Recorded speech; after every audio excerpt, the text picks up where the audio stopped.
Assalamualaikum warahmatullahi wabarakatuh. Selamat datang kembali di channel Nara Story.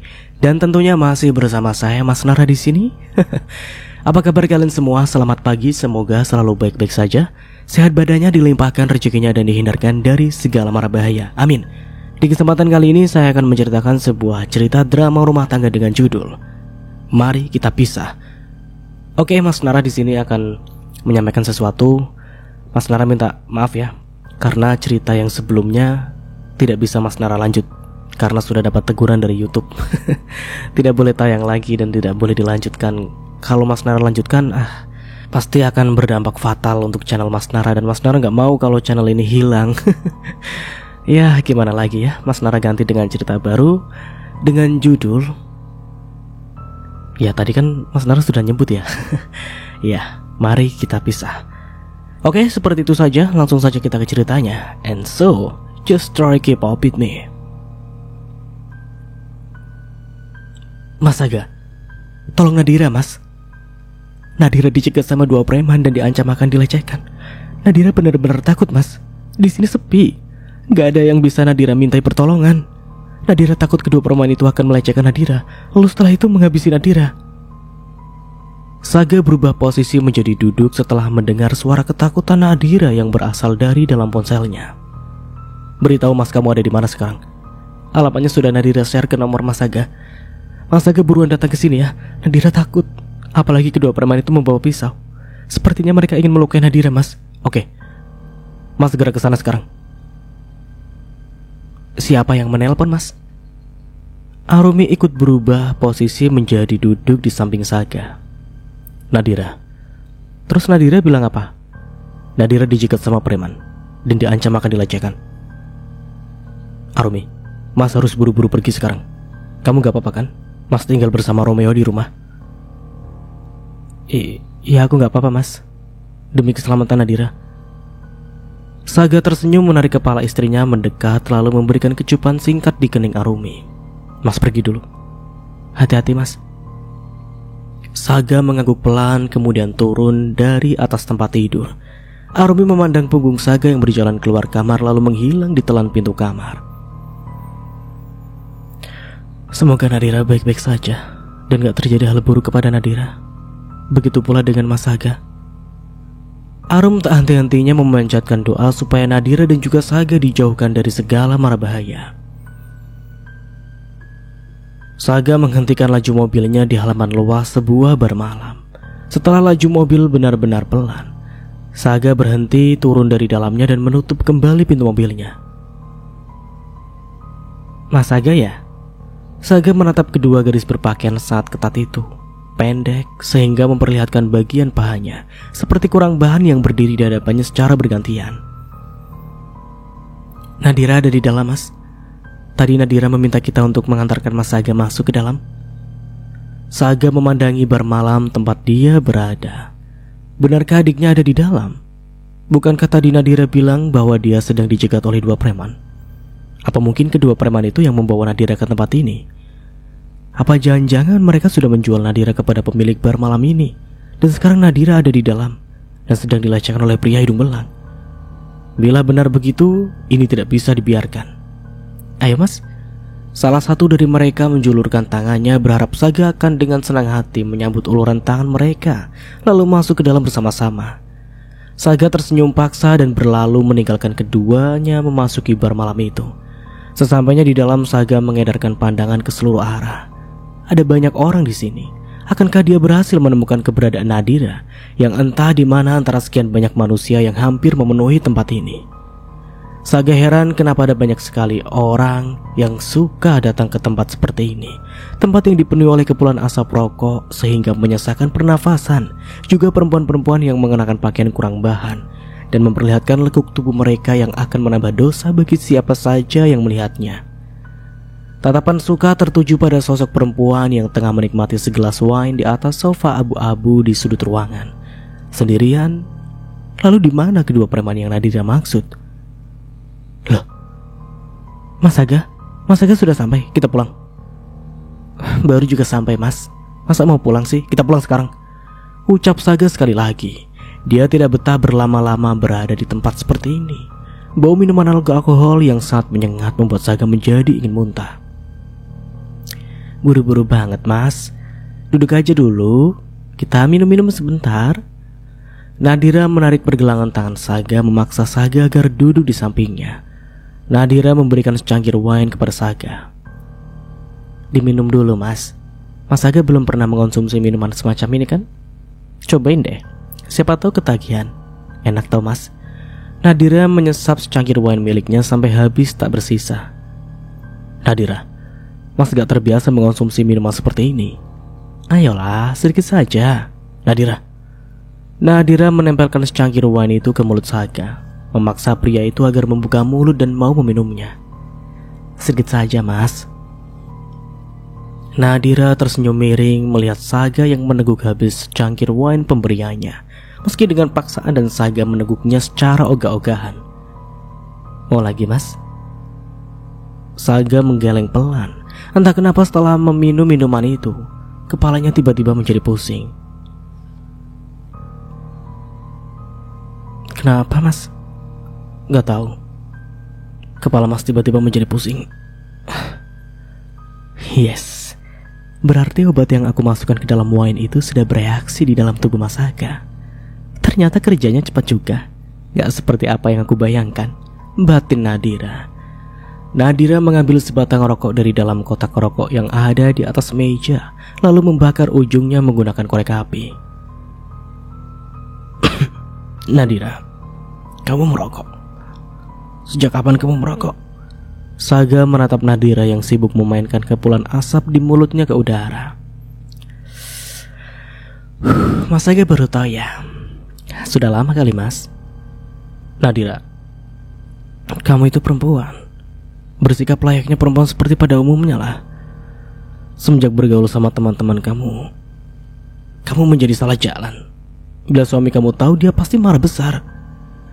Aduh, Saga memegangi kepalanya yang terasa sangat berat, berusaha menyesuaikan pandangannya yang semakin lama semakin berkunang-kunang. Mas Saga baik-baik saja kan? Kepala mas semakin bertambah pusing saja Nadira. Kita pulang sekarang yuk. Sebentar lagi ya mas. Nadira, kepala mas pusing. Kalau mas tiba-tiba pingsan di sini bagaimana? Kamu juga kan yang susah. Iya. Nadira memperhatikan keadaan di sekitarnya, kemudian berdiri dari duduknya. Bukan membawa Saga menuju luar bar, Nadira justru memapah tubuh Saga yang sudah mabuk berat menuju salah satu kamar di bar malam ini. Nadira membantu Saga duduk di atas sofa yang ada di dalam kamar, lalu setelah itu mengacungkan jempolnya pada perempuan berambut sebahu yang berdiri di dekatnya. Nadira berjalan keluar kamar, menyisakan Acha dan juga Saga di kamar ini. Acha melangkah mendekati Saga, mengusap wajah pria itu yang sedang terpejam. Saga membuka kedua matanya membuat Acha tersentak kaget, sehingga refleks memundurkan tubuhnya. Saga berdiri dan mendorong tubuh Acha hingga terhempas ke atas kasur. Acha menatap wajah Saga yang berada di atasnya, kemudian menatap ke arah jari jemarinya yang digenggam erat oleh pria itu. Lampu kamar berubah menjadi padam seketika. Saga mengerjapkan kedua matanya, kemudian membukanya dengan perlahan, memperhatikan sekitarnya yang terlihat begitu asing. Saga tidak tahu di mana dia berada sekarang. Saga menoleh ke samping, memandang heran perempuan yang wajahnya sudah tidak asing lagi di penglihatan Saga. Saya nggak menyangka Bapak bisa melakukan perbuatan sehina ini. Saya kira Bapak pria yang baik, sopan dan tahu aturan melihat sikap Bapak yang sangat dingin kepada semua perempuan selama ini. Tapi ternyata saya salah. Bapak saja sama saja dengan pria di luar sana, ucap Acha sembari menangis terseduh-seduh. Saga mencoba mencerna baik-baik semua perkataan Acha barusan. Jujur dia sama sekali tidak mengerti. Maksud kamu apa Acha? Saya nggak ngerti. Jadi Bapak sama sekali nggak mengingat apa yang sudah Bapak lakukan ke saya tadi malam? Saga menggeleng pelan. Dia benar-benar tidak mengingat apa yang sudah dia lakukan semalam.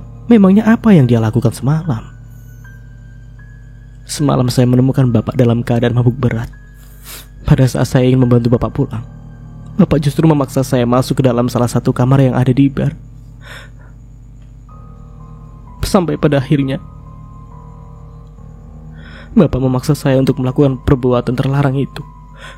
Yang gak seharusnya kita lakukan, Pak. Saga menatap Acha tidak percaya. Bagaimana mungkin dia bisa melakukan perbuatan terlarang itu bersama perempuan yang bukan istrinya? Saya sudah berusaha keras mencegah Bapak agar gak melakukan semua itu. Tapi Bapak terus-terusan memaksa saya dan saya seorang perempuan, Pak. Memberontak pun rasanya percuma, karena tenaga Bapak jauh lebih kuat dibandingkan saya. Acha, kamu jangan mengada-ngada lah.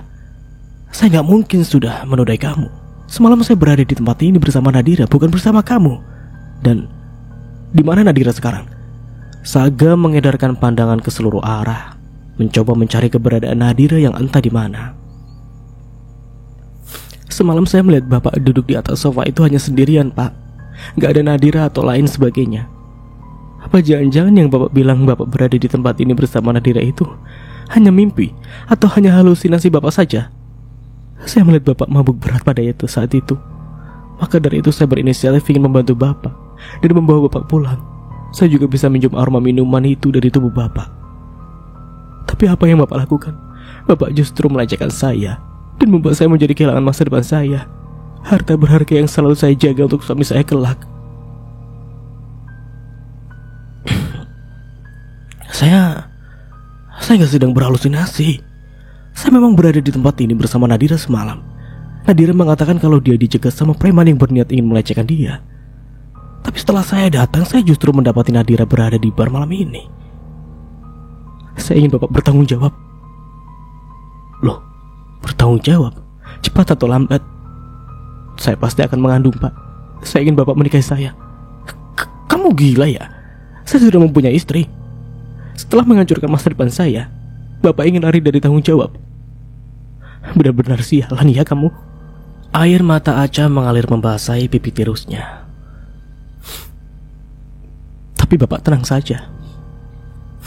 Saya bukan tipe perempuan yang rela mengorbankan harga dirinya dan mengemis untuk mendapatkan apa yang dia mau. Kalaupun nanti saya mengandung, saya akan menggugurkan anak yang ada di dalam kandungan saya. Saya akan merahasiakan apa yang pernah terjadi di antara kita, rapat-rapat dari semua orang termasuk istri Bapak. Acha menepis air mata yang mengalir di kedua pipinya dan segera turun dari atas kasur, memunguti satu persatu pakaian miliknya yang berserakan di lantai, lalu dikenakan kembali. Arumi menutup buku novel yang sedari tadi dia baca, kemudian meletakkan buku tersebut di atas nakas. Terdengar suara pintu kamar yang terbuka membuat Arumi lekas menatap ke arah pintu. Saga muncul dari balik pintu dengan wajah lelahnya. Arumi turun dari atas tempat tidur dan berjalan mendekati Saga. Baru pulang, Mas. Kamu kemana aja semalam? Kamu bilang kamu mau menyusul Nadira yang katanya dicegat. Tapi kenapa kamu gak pulang semalam? Saga memandang wajah Arumi lekat-lekat. Sesak sekali rasanya bila mengingat apa yang sudah dia lakukan semalam. Bisa-bisanya Saga mengkhianati perempuan sebaik Arumi, perempuan yang sangat dia cintai. Meskipun pernikahan mereka terjadi karena amanah dari ayah Arumi, tapi pernikahan itu membuat benih-benih cinta di hati Saga mulai tumbuh. Saga sangat mencintai wanita itu dan tidak ingin kehilangan wanita itu. Semalam setelah Mas membantu Nadira dari kejaran kedua preman itu, Mas mengantarkan Nadira pulang ke rumah. Kasihan dia. Sepertinya Nadira terlihat sangat ketakutan karena hari sudah larut malam. Akhirnya Mama meminta Mas untuk menginap di rumah Mama. Alibi Saga. Tapi Nadira baik-baik saja kan, Mas? Iya, Nadira baik-baik saja. Untung saja semalam Mas datang tepat waktu. Kalau enggak, mungkin kedua preman itu sudah berhasil melecehkan Nadira.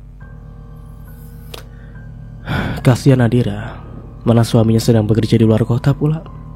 Ya sudah, Mas, kamu mandi dulu sana. Hari ini kamu kerjakan? Kamu bisa membantu Mas. Tangan Mas masih sakit karena terjatuh kemarin. Arumi tersenyum tipis kemudian membantu Saga melepaskan kemeja abu-abu itu dari tubuhnya. Arumi terdiam ketika mencium aroma parfum wanita dari kemeja Saga. Mas? Ya? Semalam kamu gak bertemu sama siapapun kan? Selain sama Mama dan Nadira kan? Oh, semalam Mas juga bertemu Aca di bar malam itu. Bahkan kami sudah menghabiskan malam bersama di salah satu kamar yang ada di bar malam itu. Batin Saga meronta-ronta. Semalam Mas cuma bertemu sama Mama dan Nadira. Mas gak bertemu siapapun setelah itu.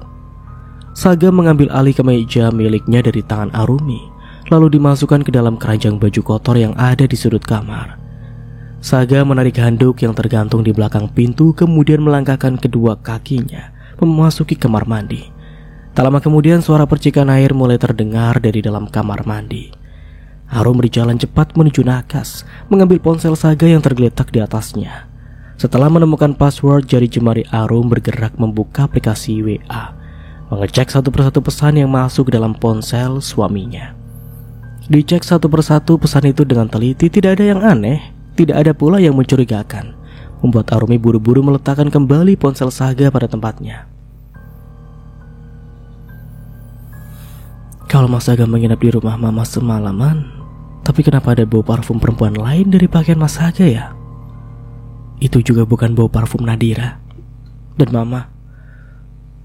Karena aku sangat mengenali bau parfum keduanya. Apa Mas Saga sempat bertemu perempuan lain semalam? Tapi Mas Saga gak mau mengaku dan membohongi aku. Aku gak boleh curiga sama suami sendirilah.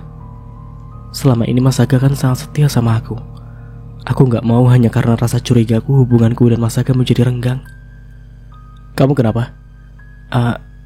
Aku gak apa-apa Mas. Kamu siap-siap sana. Aku tunggu di meja makan ya. Baju kerja kamu sudah aku siapkan, ada di dalam lemari bagian paling atas. Ingat Arumi, curiga sama suami sendiri itu dosa besar. Apalagi kalau semua yang kamu curigakan itu sama sekali gak benar. Cuma karena kamu mencium aroma parfum dari pakaian suami kamu sampai menuduh suami kamu yang enggak. Aku harus sebisa mungkin menepis semua pikiran negatif itu. Singkatnya, saat di kantor.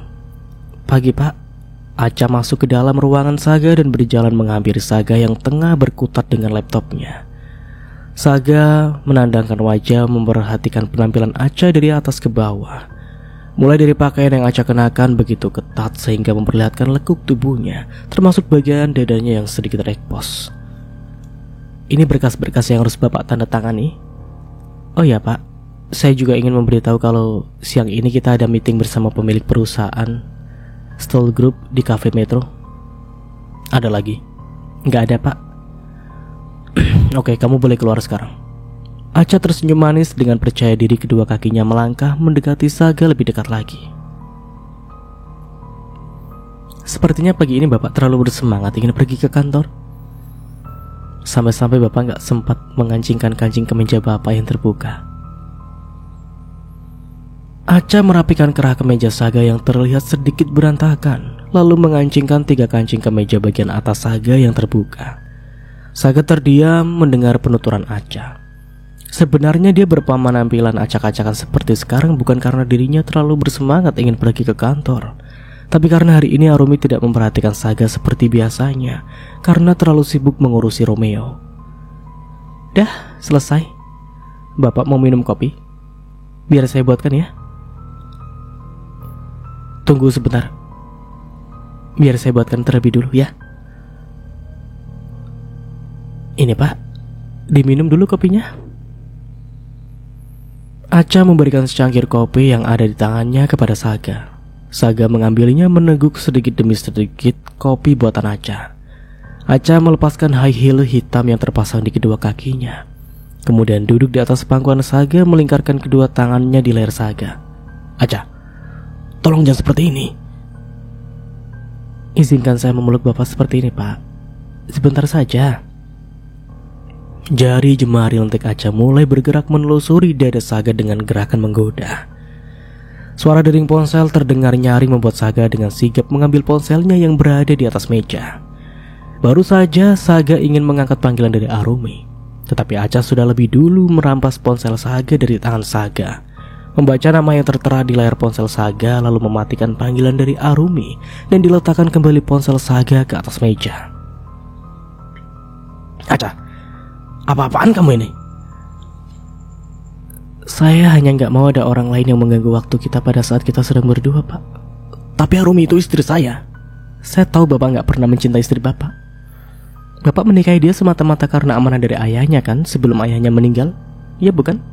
Bapak nggak bahagia dengan pernikahan ini. Bapak terpaksa menikahi istri Bapak. Jangan sok tahu kamu. Kamu itu cuma bawaan saya di kantor. Kamu nggak tahu apa-apa tentang hidup saya, apalagi tentang perasaan saya kepada Arumi. Bapak tahu, saya sudah lama menyimpan perasaan kepada Bapak. Saya mencintai Bapak dan melamar sebagai sekretaris Bapak di perusahaan Bapak. Selama ini saya nggak berani memberitahu Bapak tentang perasaan saya. Tapi sekarang saya ingin Bapak mengetahui semuanya tentang perasaan saya selama ini. Saya sudah berusaha menepi semua perasaan itu sejauh-jauhnya, tapi tetap saja nggak bisa. Saya sudah jatuh terlalu dalam ke dalam perasaan saya kepada Bapak. Saya mencintai Bapak bahkan lebih dari itu. Acha, saya mohon jangan seperti ini. Saya ini atasan kamu sebagai seorang bawahan. Sudah seharusnya kamu menuruti perintah saya. Tolong jangan seperti ini. Saga mendorong Acha hingga berbaring di atas sofa, menatap kedua mata Acha yang berada di bawah tindihannya, dan membuka satu persatu kancing kemeja yang Acha kenakan. Loh, Mama. Romeo berlari kecil mendekati Arumi dan menghambur ke dalam pelukan ibunya. Sayang, kamu sudah pulang. Kalau Meo belum pulang, Meo nggak mungkin ada di sini, Mama. Tapi masih di sekolah, Mama. Terus Papa mana? Papa? Tadi Mama minta Papa menjemput kamu di sekolah. Tapi Meo nggak melihat Papa di sana. Mobil Papa juga nggak ada. Romeo pulang sendirian. Romeo pulang sama aku. Arumi memandangkan wajahnya menatap sosok pria berkemeja putih yang berdiri di belakang Romeo. Tadi waktu aku mau membeli minuman di supermarket yang ada di dekat sekolah Romeo, aku gak sengaja melihat Romeo seperti sedang menunggu seseorang di pinggir jalan. Mungkin dia lagi menunggu jemputan. Sekolah sudah sepi karena anak-anak yang lain sudah dijemput sama orang tuanya. Cuma ada Romeo sendirian di sana. Aku minta Romeo supaya menunggu di dalam mobil aku aja. 1 jam lebih kita menunggu, tapi baik kamu maupun Saga belum juga datang. Akhirnya, aku putuskan untuk mengantarkan Romeo pulang. Adnan menceritakan semuanya kepada Arumi. Makasih banyak ya Adnan. Aku gak tahu apa yang akan terjadi seandainya kamu gak ada di sana. Sama-sama Arumi. Aku pamit pulang dulu ya. Gak mau masuk dulu? Gak usah. Aku gak mau mengambil resiko seperti kemarin-kemarin. Arumi tersenyum hambar. Dia menjadi tidak enak hati kepada Adnan. Gara-gara Adnan mengantarkan dirinya yang pingsan di tengah jalan pulang ke rumah, Saga menjadi gelap mata dan memukuli pria itu habis-habisan. Saga memang keterlaluan, cemburu kepada pria sebaik Adnan. Padahal baik Arumi maupun Adnan sudah tidak ada hubungan apa-apa lagi. Mereka hanya berteman sekarang. Selama ini Adnan begitu baik kepadanya dan juga Romeo. Tapi tentu saja semua kebaikan Adnan mendapatkan penolakan keras dari Saga. Adnan menatap Romeo yang berdiri di samping Arumi. Romeo, Om pulang dulu ya. Iya Om. Adnan berlalu meninggalkan keduanya. Sekarang Romeo ke kamar ya, ganti pakaian. Mama tunggu di meja makan. Iya Ma.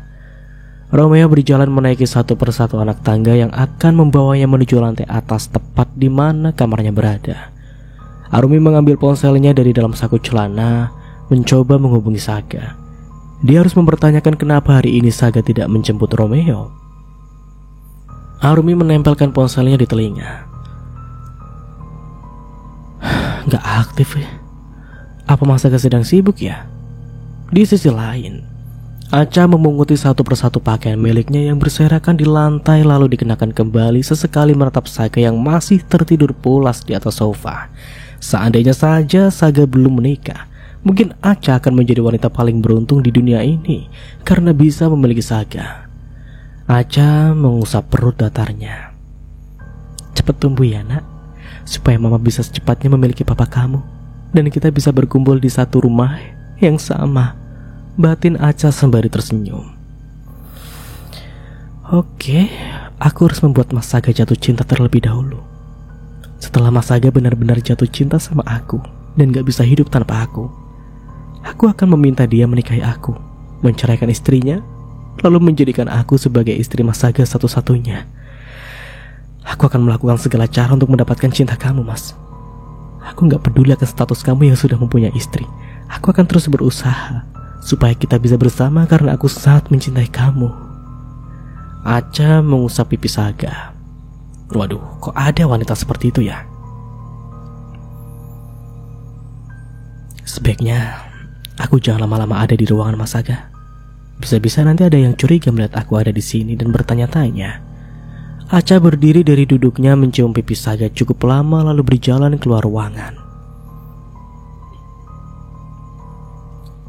Baru pulang, Mas? Kamu dari mana aja seharian ini? Pekerjaan kamu lagi banyak ya? Makanya kamu lupa menjemput Romeo. Romeo itu masih kecil, Mas. Belum bisa pulang sendiri. Apalagi jarak rumah ke sekolah Romeo itu cukup jauh. Untung saja diantar pulang oleh Adnan. Kalau enggak, mungkin Romeo sudah kenapa-napa sekarang.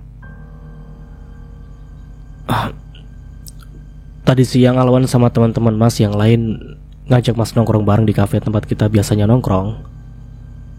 Kamu lupa menjemput Romeo karena sibuk nongkrong sama teman-teman kamu. Ada yang salah kah? Mas, kamu bukan anak muda lagi. Kamu sudah mempunyai anak dari istri sekarang. Ya terus Mas gak boleh lagi menjalani silaturahmi dan berteman lagi sama mereka seperti begitu. Mas ini manusia hidup, butuh teman. Jangan samakan kamu dan Mas yang gak mempunyai satupun teman karena gak ada satupun orang yang mau berteman sama kamu. Ucap Saga nada suaranya mulai meninggi. Dia tidak suka dikekang seperti ini. Dia butuh kebebasan. Kamu gak ada hak melarang Mas berteman sama mereka. Lagi pula Romeo pulang dalam keadaan baik-baik saja kan? Gak ada luka, lecet atau lain sebagainya. Aku gak ngelarang kok, Mas. Tapi jangan terlalu sering lah. Aku cuma takut Romeo kenapa-napa. Jangan diulangi lagi ya. Kita juga gak mungkin kan terus-terusan merepotkan Adnan untuk mengantarkan Romeo pulang. Dia mengantarkan Romeo pulang itu karena kemauan dia sendiri, bukan karena Mas yang menyuruh. Jadi kenapa dia harus merasa direpotkan? Tapi tetap oke, kamu selalu benar. Di sini Mas yang bersalah. Puas kamu. Saga menatap Arumi selama beberapa saat dan berlalu keluar kamar. Tak lupa menutup pintu kamar dengan cara dibanting. Mama, Papa kenapa? Papa gak kenapa-napa sayang. Tapi kenapa Papa bicaranya sambil bentak-bentak Mama sih? Apa gak bisa dibicarakan baik-baik? Romeo gak suka melihat Mama dibentak seperti tadi. Papa jahat. Papa gak membentak Mama kok. Mungkin Papa lagi capek aja. Makanya waktu ditanya suaranya dibesar-besarkan. Romeo gak boleh bilang kayak gitu ya. Kalau Papa jahat, Papa gak mungkin mau membelikan Romeo mainan baru setiap minggu. Sekarang Romeo belajar lagi ya. Mana yang gak ngerti sayang? Biar Mama bantu. Romeo perhatikan akhir-akhir ini Mama dan Papa sering bertengkar. Papa juga sering membentak-bentak Mama. Tapi setelah itu baikan lagi kan? Iya, tapi cuma sebentar. Besok-besoknya juga berantem lagi. Arumi terdiam mendengar penuturan Romeo. Teman-teman Meo, Mama dan Papanya selalu akur, saling mendukung satu sama lain. Setiap kali Papanya pulang bekerja, Mamanya selalu disayang-sayang, dimanja, dipeluk dan dibawakan makanan atau barang kesukaan Mamanya, bukan malah dibentak-bentak. Romeo mau Mama dan Papa akur seperti Mama dan Papa teman Romeo.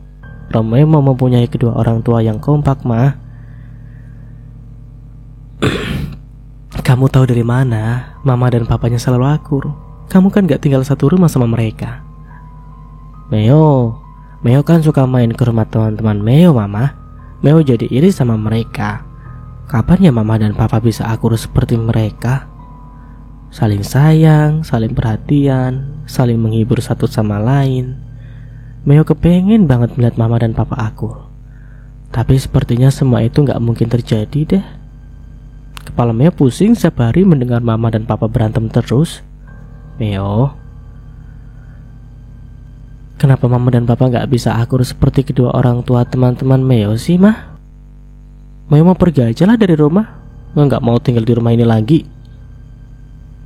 Romeo berdiri dari duduknya hendak melangkah, tapi Arumi sudah lebih dulu menahan pergelangan tangannya.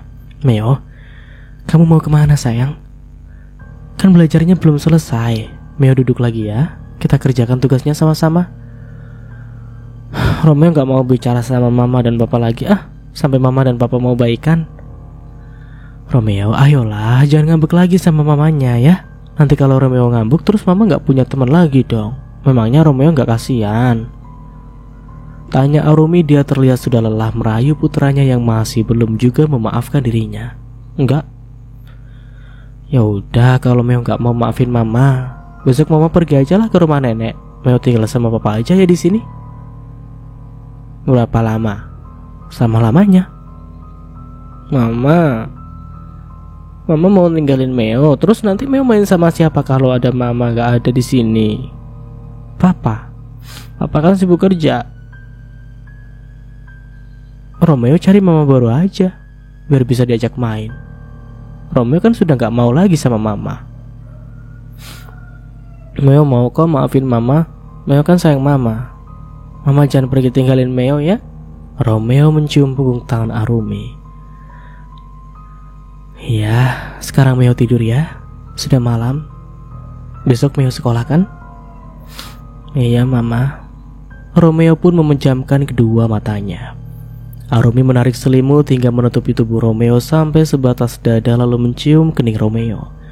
Arumi berjalan mendekati jendela kamar Romeo, menyibak gorden abu-abu yang menutupinya dan menatap tetesan air hujan di luar sana yang semakin deras saja membasahi permukaan bumi. Sudah hampir jam 11 malam, tapi Masaga belum pulang juga. Apa dia masih marah sama aku ya? Arumi membatin dalam hati dan menutup kembali gorden kamar Romeo. Arumi mengambil ponselnya dari dalam saku piyama, membuka menu kontak lalu mencari nama Saga di sana. Setelah berhasil menemukan, Arumi menyentuh kata panggil untuk memulai panggilan. Ya, gak aktif lagi. Kamu kemana sih mas? Aku khawatir. Berulang kali aku mencoba menghubungi nomor kamu, tapi nomor kamu tetap saja gak aktif. Apa kamu sengaja gak mau mengaktifkan nomor supaya aku gak bisa menghubungi kamu? Di sisi lain, Acha menghentikan langkah kakinya di depan pintu apartemen Saga. Tadi Saga sempat mengirimkan pesan kepada Acha agar mengantarkan beberapa berkas penting untuk dia periksa. Saga juga memberitahu kalau dirinya sedang berada di apartemen sekarang. Tapi yang menjadi permasalahan, apa password apartemen Saga, sementara Saga sendiri tidak memberitahunya. Lalu bagaimana caranya Acha bisa masuk ke dalam? Acha menekan beberapa digit angka yang terdapat di kenop pintu, memasukkan tanggal lahir, bulan lahir, dan tahun kelahiran pria itu. Berharap password yang dia masukkan bisa membuka pintu apartemen Saga. Beberapa detik Acha menunggu, namun pintu apartemen Saga tidak kunjung terbuka. Acha terlihat berpikir keras. Apa sebenarnya password apartemen Saga? Apa mungkin tanggal lahir Arumi, Romeo, atau tanggal pernikahan keduanya? Acha mencoba memasukkan tanggal bulan dan tahun kelahiran Arum. Acha memang mengetahui semua tentang wanita itu. Dari mana? Dari sepupunya yang pernah satu sekolah bahkan satu kelas dengan Arumi. Tring. Acha terpaku melihat pintu yang berhasil dia buka. Tanpa basa-basi Acha langsung saja masuk ke dalamnya. Apartemen ini sangatlah kotor, apartemen ini begitu berantakan. Acha segera menutup pintu dan melangkah menuju salah satu kamar di mana Saga saat ini berada. Namun langkahnya terhenti saat membuka pintu dan mendapati Saga yang meringkuk di atas tempat tidur, memeluk selimutnya dengan begitu kuat. Acha melangkah pelan menghampiri Saga, meletakkan tas lempangnya di atas meja dan duduk di tepi kasur. Memandangi wajah Saga yang terlihat pucat dengan tubuh yang menggigil, Acha menyentuh kening dan leher Saga untuk mengetahui suhu tubuh pria itu. Hangat. Acha beranjak dari duduknya menuju dapur. Tak lama, hanya beberapa menit, Acha sudah kembali dengan wadah berisi air serta handuk kecil untuk mengompres. Acha menghela nafas dan membenarkan posisi Saga yang semulanya miring, menarik selimut sampai batas leher kemudian menelupkan handuk kecil itu ke dalam air. Sedikit memerasnya lalu meletakkan lipatan handuk kecil itu di kening Saga dengan harapan suhu tubuh Saga segera turun. Berkas-berkas yang Bapak minta sudah saya bawakan. Saya letakkan di atas meja. Cepat sembuh ya Pak. Saya pulang dulu. Acha berdiri seperti semula hendak melangkah, tapi terhenti ketika Saga menahan pergelangan tangan Acha. Acha menoleh ke samping, menatap Saga yang sudah membuka kedua matanya. Bapak sudah Tubuh Acha terhempas ke atas kasur akibat tarikan Saga. Saga segera merubah posisi tubuhnya menjadi di atas Acha, mendapatkan wajah Acha secara perlahan sehingga deruan nafas keduanya begitu terasa di permukaan wajah masing-masing. Di sisi lain, Mama, Romeo lapar. Mama bisa masakin nasi goreng? Loh, Meo belum tidur? Kenapa? Ini sudah malam, besok Meo sekolah kan? Arumi merubah posisi tubuhnya menjadi berbaring menghadap Romeo. Mama kenapa? Mama sakit? Tanya Romeo saat melihat wajah Arumi yang sedikit pucat. Mama gak apa-apa sayang, cuma sedikit agak gak enak badan. Ya udah Mama, tidur aja kalau gitu. Romeo makannya nanti besok aja lah. Jangan dong, nanti Romeo gak bisa tidur karena kelaparan. Romeo diam tidak menjawab, diusapnya sisa air mata yang terdapat di pipi Arumi. Mama habis nangis.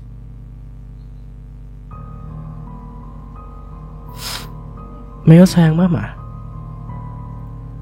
Romeo mengangguk perlahan mengiyakan kalau Meo sayang Mama. Jangan pernah tinggalkan Mama dalam kondisi apapun ya sayang. Iya Ma. Seandainya suatu saat nanti Mama membuat kesalahan sama Meo, Meo jangan pergi tinggalin Mama ya. Ya udah, tadi katanya Meo lapar kan? Kita ke dapur sekarang yuk. Mama masakin nasi goreng buat Meo ya. Arumi turun dari atas kasur dan menggandeng tangan Romeo menuju keluar kamar. Bagaimana keadaan Bapak? Sudah baik kan? Acha meletakkan 2 piring mie instan buatannya di atas meja makan. Sudah, lebih mendingan dari sebelumnya. Kalau kurang Bapak bilang saja sama saya, nanti saya masakin lagi. Ya, Acha. Iya Pak, lebih baik kamu pulang saja. Kedua orang tua kamu pasti sudah mengkhawatirkan keadaan kamu yang belum juga pulang sampai sekarang.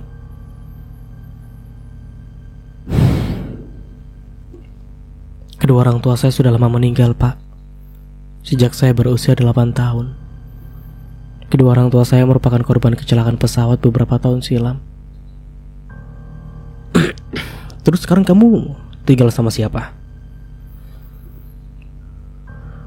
Dulu saya tinggal bersama kakek dan nenek saya. Tapi setelah kakek dan nenek saya meninggal, saya memutuskan tinggal sendirian di rumah kontrakan yang sudah saya tempati sejak saya masih SMA.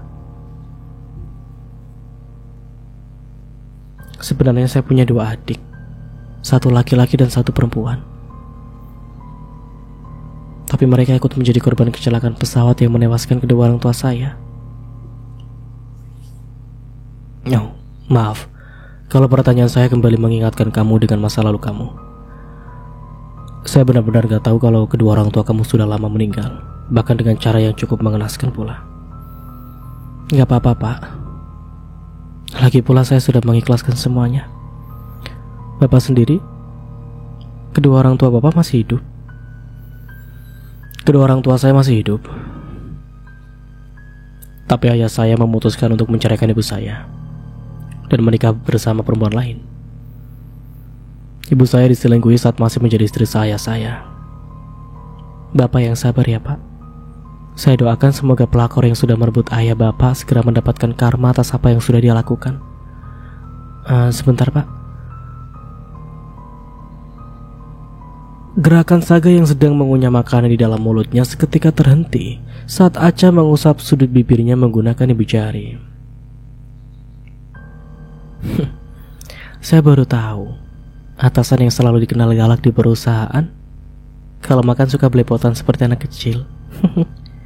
Acha tertawa sendiri. Saga terdiam mendengar penuturan Acha. Memandang wajah perempuan itu dari jarak sedekat ini membuat Saga sadar bahwa Acha adalah satu-satunya perempuan yang berhasil membuat Saga merasa nyaman ketika berada di dekat perempuan itu. Bahkan Narumi saja yang berstatus sebagai istrinya tidak bisa membuat Saga senyaman saat berada di dekat Acha ketika berdekatan dengan Narumi. Getaran ponsel di atas meja membuat keduanya tersadar dan lekas menjauhkan diri. Acha menatap nama yang tertera di layar ponsel Saga, membuat hatinya panas ketika. Dia lagi. Kenapa sih dia selalu menjadi pengganggu di saat aku sedang berduaan bersama Pak Saga? Acha membatin kesal. Acha menjadi tidak selera lagi ingin makan, mengaduk-aduk mie instan di dalam piring tanpa berniat ingin memakannya kembali. Loh, kenapa dimatikan, Pak? Nggak apa-apa. Sekarang kamu kan sudah menjadi pacar saya, jadi saya harus menghargai perasaan kamu. Acha tersenyum mendengarnya. Mereka memang sudah menjalin hubungan sejak Saga meminta Acha menjadi pacarnya semalam. Ponsel di atas meja kembali berdering. Saga kembali mematikan panggilan dari Arumi untuk kesekian kalinya. Arumi! Arumi! Pekik seseorang dari luar kamar. Arumi yang tadinya sibuk mengajak Romeo bermain di dalam kamarnya, kini meletakkan robot mainan milik Romeo di atas nakas. Mau di sini dulu sebentar ya sayang ya? Mama kapan datang? Tanya Arumi. Ternyata yang meneriakin namanya sedari tadi adalah ibu mertuanya. Marisa berdiri dari duduknya. Kamu ini bagaimana sih? Suami baru pulang kerja bukannya disiapin makanan atau minuman yang hangat-hangat, malah dibentak-bentak. Maksud kamu apa? Sudah merasa hebat sekarang. Harusnya kamu itu mikir, suami kamu itu baru pulang kerja. Kamu tahu sendiri kan lelahnya seperti apa? Arum gak membentak Mas Saga kok, Mah. Arum cuma tanya kenapa Mas Saga pulang telat kemarin, sampai-sampai lupa menjemput Romeo. Alasan? Bilang saja kamu gak mau disalahkan. Sudah biasa. Gak becus ngurus anak. Jahat hati pula. Kalau bukan karena amanah ayah kamu, Mama mungkin gak setuju Saga menikah kamu. Kurang baik apa Saga? Dia bahkan rela mengorbankan masa depannya demi menikahi wanita yang gak bisa mengurus suaminya seperti kamu. Pergi pagi pulang malam supaya kamu dapat anak kamu bisa makan. Tapi sepertinya pengorbanan anak saya gak pernah kamu hargai. Semua yang dilakukan Saga justru membuat kamu semakin besar kepala. Awalnya saya bisa menerima kamu menjadi bagian dari keluarga saya. Saya selalu memperlakukan kamu dengan baik dan menganggap kamu seperti anak saya sendiri. Tapi setelah mendengar apa yang kamu lakukan kepada anak saya sangat membenci kamu. Memangnya gak takut kamu durhaka sama suami? Anak saya itu tampan. Kami juga berasal dari keluarga kaya raya. Sebenarnya bila dibandingkan dengan kamu, anak saya gak pantas mendapatkan wanita seperti kamu. Saya jadi heran. Jangan-jangan ayah kamu sengaja menitipkan amanah kepada anak saya karena anak saya kaya raya, bisa diporotin sama keluarga kamu, terus bisa menanggung biaya hidup kamu. Marisa memandang sinis Arum. Biarkan saja wanita itu sakit hati dengan perkataannya. Biarkan saja wanita itu bersedih, masa bodoh. Marisa sama sekali tidak peduli. Terus saya minta satu sama kamu. Tolong tuh, nasihatin tuh ibu kamu. Jangan malu-maluin. Selalu datang ke anak saya dengan berbagai macam alasan ingin meminjam uang. Hutang bulan lalu saja belum dibayar. Sudah mau meminjam uang lagi. Kamu pikir anak saya gudang uang apa? Syukur-syukur dia mau menanggung kamu dan anak-anak kamu. Bukannya seorang suami sudah seharusnya menafkahi anak dan istrinya ya, Ma? Romeo juga anak Mas Saga. Jadi rasanya sangat wajar kalau Mas Saga menanggung kami berdua. Kamu itu kalau dibilangnya selalu saja membantah. Sudah durhaka sama suami, durhaka pula sama mertua. Dari sekian banyak orang di dunia ini, cuma saya yang kurang beruntung karena mempunyai menantu seperti kamu. Saya pulang dulu. Malas saya lama-lama melihat muka kamu. Marisa berlalu dari hadapan Arumi. Arumi menatap nanar punggung Marisa yang berjalan semakin jauh menjauhi halaman rumahnya. Papa sudah pulang? Romeo meletakkan robot mainan yang sedari tadi dia mainkan di lantai dan berjalan menghampiri Saga. Papa temani Meo main ya? Papa pakai robot yang ini aja. Romeo mengambil robot mainan warna merah yang ada di lantai lalu diberikan kepada Saga.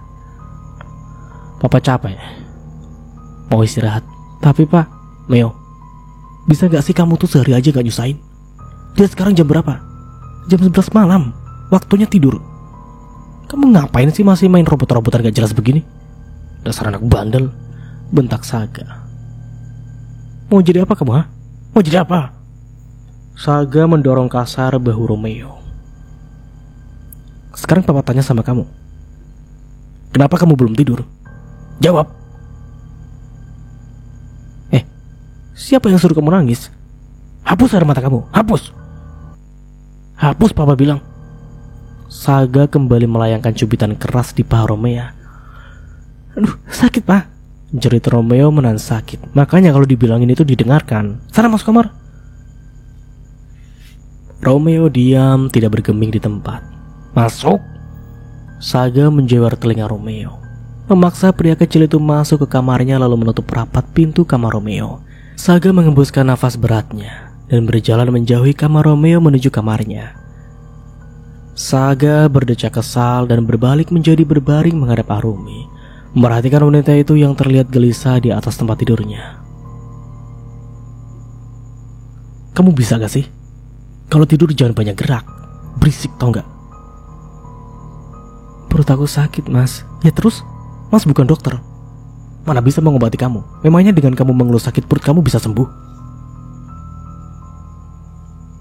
Mama, perut Meo sakit. Romeo berjalan mendekati Arumi yang berdiri di samping tempat tidur kedua orang tuanya, sembari memegangi perutnya. Arumi mencoba duduk sebisa mungkin dan turun dari atas kasur, menahan rasa sakit di perutnya yang semakin bertambah parah saja. Mana yang sakit, sayang? Ini, Mak. Romeo menunjuk bagian perutnya yang sakit. Arumi meraih botol minyak kayu putih di atas nakas, membuka tutupnya lalu dioleskan di sekitar perut Romeo. Mama, perut Meo sakit banget, Ma. Tangis Romeo pecah memenuhi kamar bernuansa abu-abu muda ini. Meo tahan ya, nanti sebentar lagi sakitnya hilang. Kamu bisa gak sih? Meo jangan nangis, berisik. Gak ibu, gak anak sama saja. Kamu makan apa tadi sampai perutnya sakit begini? Jangan bilang kamu jajan sembarangan waktu di sekolah. Omel Saga, kepalanya serasa ingin pecah mendengar suara tangisan Romeo. Bisakah Saga mendapatkan ketenangan dan beristirahat dengan layak? Perut Meo sakit, papa. Ya kamu makan apa sampai perutnya bisa sakit begitu? Meo, kita kamar Meo aja ya. Mama temani Meo tidur sambil mama usap-usap perutnya biar gak sakit lagi. Bujuk Arum yang dibalas anggukan pelan oleh Romeo. Arum berdiri seperti semula lalu menuntun tangan Romeo menuju keluar kamar, membawa Romeo ke kamarnya.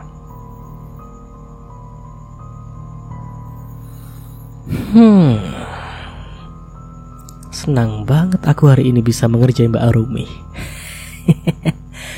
Kira-kira sekarang Mbak Arumi sama Romeo lagi ngapain ya? Biar aku tebak.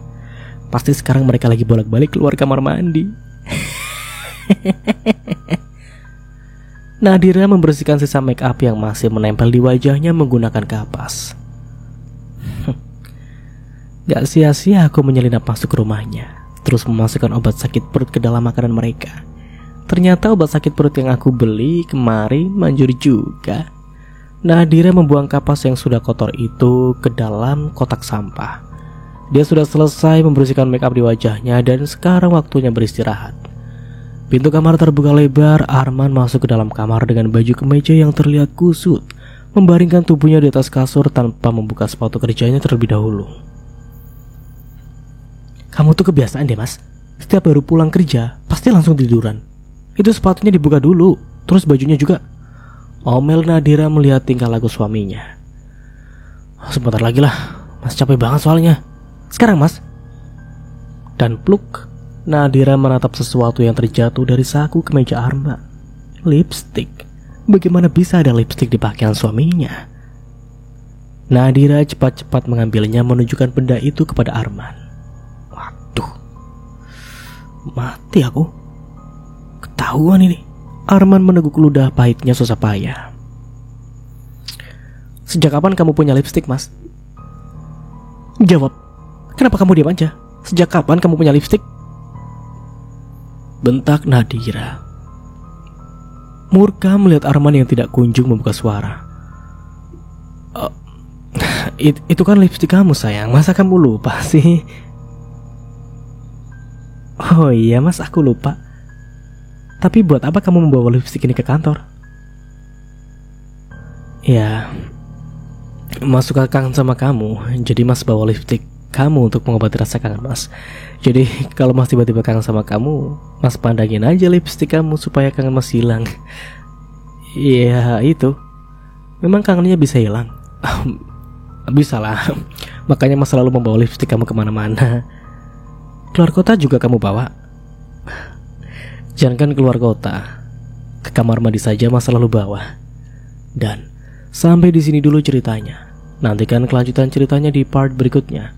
Dari saya mohon maaf bila ada salah kata atau dalam penyampaian cerita. Akhir kata, wassalamualaikum warahmatullahi wabarakatuh. Sampai jumpa di video selanjutnya and see you. Ciao.